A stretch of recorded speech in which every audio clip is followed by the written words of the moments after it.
Ketika mendengar kata pesantren, kebanyakan orang berpikir sebuah tempat yang ada banyak santrinya dan kegiatannya hanya persoalan ibadah dan ngaji kitab saja. Apakah Anda juga berpikir seperti itu? Saya pernah berkunjung di salah satu pondok pesantren di Jawa Timur, tepatnya di Kabupaten Jember, Pondok Pesantren Al-Wafa.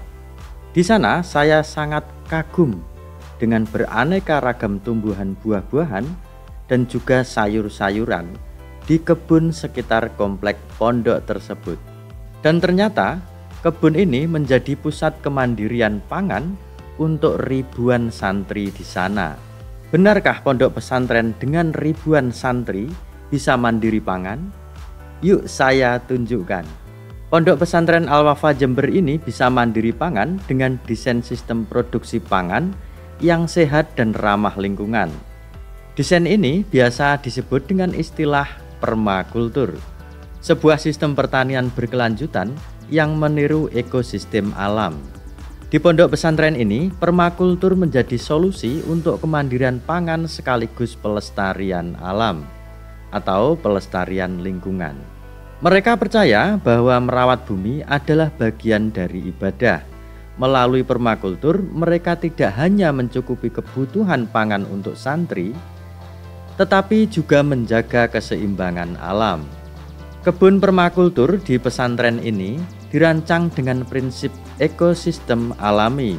Beberapa komponennya meliputi 1. Kebun campuran dengan tanaman sayur, buah, dan juga rempah-rempah.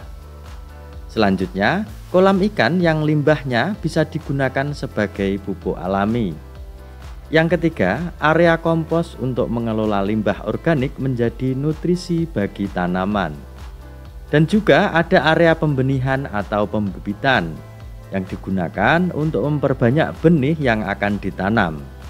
Dan ada lagi area pembuatan dan penyimpanan pupuk organik cair maupun pestisida nabati. Mereka mengintegrasikan tanaman, hewan, dan juga manusia dalam suatu ekosistem yang saling mendukung, dan hasilnya luar biasa. Dengan sistem permakultur, pesantren ini mampu menghasilkan pangan yang cukup untuk kebutuhan sehari-hari. Beberapa keunggulannya adalah yang terlihat hasil panen berkelanjutan tanpa perlu beli di pasar, karena kebun tersebut merupakan pasar yang berkelanjutan. Penghematan biaya karena memanfaatkan sumber daya alam lokal. Pola makan yang lebih sehat untuk para santri. Di sana mereka belajar menanam, merawat, dan memanfaatkan hasil kebun.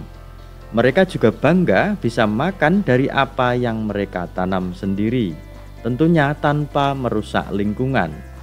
Kebun permakultur ini tidak hanya menjadi sumber pangan saja, tetapi juga menjadi media atau bahan pembelajaran bagi santri di sana.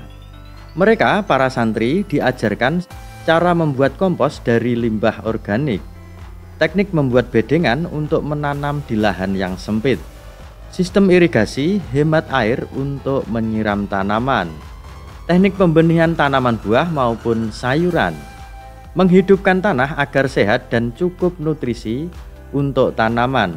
Dengan pembelajaran seperti itu, tentunya santri dapat menerapkan ilmunya kelak jika sudah berada di masyarakat dan menjadi agen perubahan untuk ketahanan pangan lokal.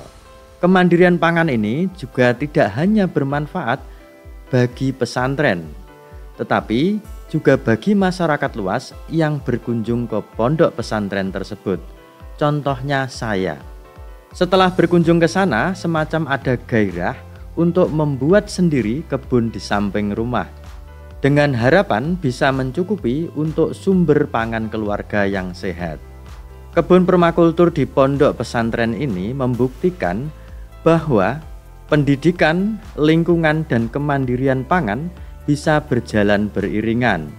Ini bukan hanya untuk hari ini saja, tetapi untuk masa depan yang lebih baik.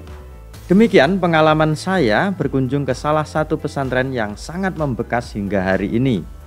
Bagi sahabat-sahabat sekalian yang mengelola pesantren, ini mungkin bisa menjadi inspirasi atau menginspirasi sahabat-sahabat sekalian. Selebihnya ini bukan hanya sekedar pertanian, tetapi tentang revolusi sistem pangan. Baiklah sahabat tani Indonesia, jika ada yang perlu didiskusikan, silahkan tulis di kolom komentar.